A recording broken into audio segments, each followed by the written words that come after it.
माझं नाव सृष्टी प्रभू शेखर आहे। मी आता 7वी या वर्गात शिकते। माझ्या शाळेचे नाव जिल्हा परिषद माध्यमिक शाळा पानकनाथला आहे। आमच्या शाळेत एक लायब्ररी खोलली आहे। त्या लायब्ररीमध्ये खूप छान छान पुस्तके आहेत, जसे कौशल्याची व काही थोरांची सुद्धा आहेत। मी त्यातील हे गोष्टीचं पुस्तक घेतलं आहे। या पुस्तकाचं नाव धोकर कथा आहे। या पुस्तकाचे लेखक बाबा भांड आहे। या पुस्तकाची किंमत फक्त 50 रुपये आहे।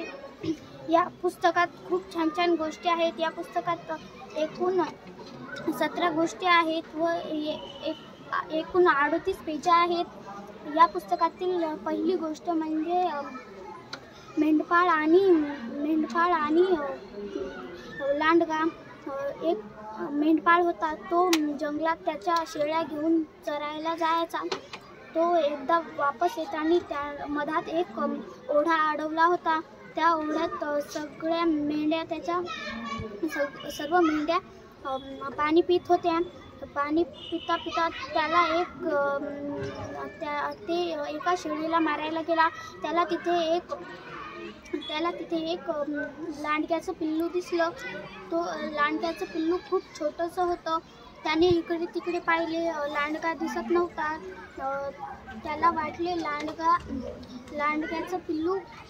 लांडग्याचं पिल्लू इथे का पडला आहे, याची आई दिसेना। त्याने ते लांडग्याच्या पिल्ल्याला हात लावले।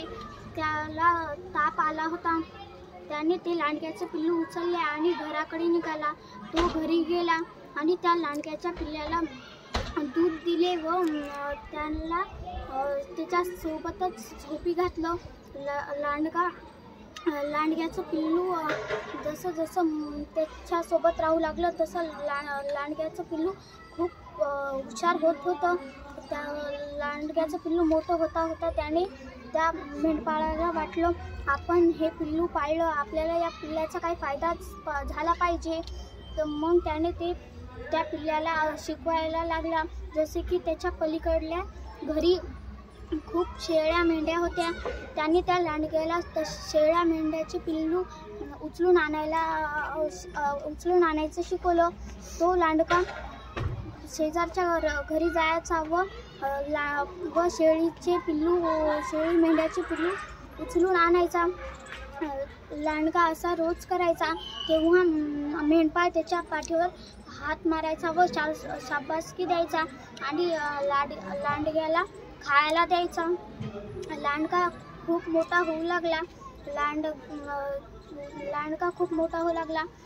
मेंढपाळाने लांडग्याला तसेच सोडून दिले। लांडगा सर्व गावाच्याच मेंढ्या चोरून आणू लागला।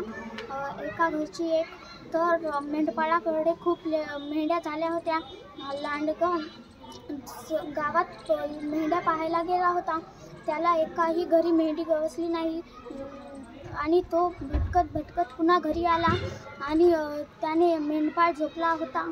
त्याने मेंढपाळाला झोपीत पाहून त्याने त्या मेंढपाळाचंच एक कोकरू उचलून खाली घेतलं आणि लगेच मेंढपाळ उठला आणि मेंढपाळ म्हणाला, अरे तू असं काहून करतो? त्याच घरी खातो आणि त्याच घरचं चोरून घेतो। ते लांडगा म्हणाला, तूच शिकवलं ना मला असं चोरून घ्यायचं। मेंढपाळ म्हणाला, पण मी तुला असं नव्हतं शिकवलं की माझ्या घरचं चोरून। आणि लांडगा म्हणाला आणि मेंढपाळ म्हणाला, तू असं केलं, आता तू माझ्या घरून निघून जा। लांडग्याने ते पिल्लू उचललं आणि जोरात पळत गेला। लांडगा म्हणाला, तसं होते, जसं तू पेरलं तसंच मी केलं, तसंच आलं। याचा अर्थ असा होतो की मेंढपाळने दुसऱ्याच्या घरच्या शेळ्या त्याला चोरून आणायला लावल्या, पण त्याच्याच घरची शेळी त्या लांडग्यानं खाऊन टाकली। व या पुस्तकातील दुसरी गोष्ट म्हणजे जंगलाचा राजा लांडगा। एक घनदाट जंगल होतं। त्या जंगलात ते जंगल खूप सुंदर होतं। इकडून तिकडून खूप झाडे होती व जंगलात